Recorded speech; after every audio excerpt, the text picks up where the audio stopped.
Remaja berusia 17 hingga 20 tahun saat ini menjadi kelompok paling dominan dalam perjudian online, yang seharusnya menjadi potensi bagi pertumbuhan ekonomi. Namun, kenyataannya justru sebaliknya, mereka berkontribusi pada kerugian negara yang signifikan melalui uang yang mereka hilangkan dalam perjudian. Dampak dari judi online sangatlah besar, dengan estimasi kerugian ekonomi mencapai 900 triliun rupiah pada tahun 2024. Hal ini tidak hanya menunjukkan seberapa serius masalah ini, tetapi juga menyoroti tantangan besar yang dihadapi perekonomian negara kita. Lebih mengkhawatirkan lagi, anak-anak di Indonesia juga terlibat dalam judi online meskipun aktivitas ini jelas ilegal. Akses yang sangat mudah membuat mereka tidak hanya menjadi korban, tetapi juga pelaku dalam dunia yang berbahaya ini.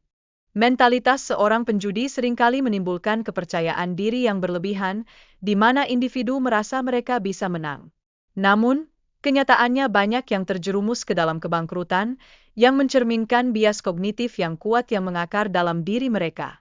Dampak dari perjudian tidak hanya muncul pada individu itu sendiri, tetapi juga pada keluarga mereka. Banyak keluarga yang mengalami kehancuran akibat keputusan buruk yang diambil oleh anggota mereka yang terjerat dalam perjudian.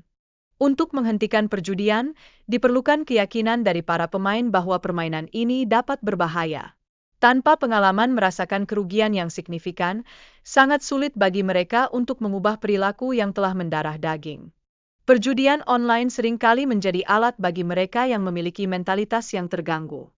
Jika kesadaran masyarakat terhadap bahaya ini meningkat, maka kerugian besar yang saat ini dialami banyak orang dapat diminimalkan. Kerap kali, individu terperangkap dalam investasi berisiko yang mirip dengan perjudian, berakar dari pola pikir perjudian itu sendiri. Mereka tidak menyadari bahwa segalanya bisa menjadi taruhan jika mereka tidak mengubah pola pikir yang keliru ini. Harapan untuk mendapatkan keuntungan instan seringkali menggoda masyarakat untuk terlibat dalam tawaran yang tampaknya tidak realistis. Oleh karena itu, penting bagi kita untuk selalu skeptis dan mempertanyakan motif di balik tawaran yang menggiurkan ini. Motivasi individu untuk berjudi seringkali berkaitan erat dengan kondisi ekonomi yang sulit. Banyak dari mereka melihat perjudian sebagai solusi untuk meningkatkan pendapatan di tengah-tengah kesulitan hidup yang membelenggu. Kinaikan harga barang yang jauh lebih tinggi daripada kinaikan upah membuat banyak orang merasa terdesak. Kondisi ini mendorong mereka mencari alternatif seperti perjudian online sebagai cara untuk bertahan hidup di tengah krisis ekonomi. Selain faktor ekonomi, terdapat pula bias kognitif yang membuat orang merasa beruntung saat bermain judi. Meskipun mereka menyadari risiko yang ada, harapan akan keberuntungan seringkali menggantikan pertimbangan rasional mereka.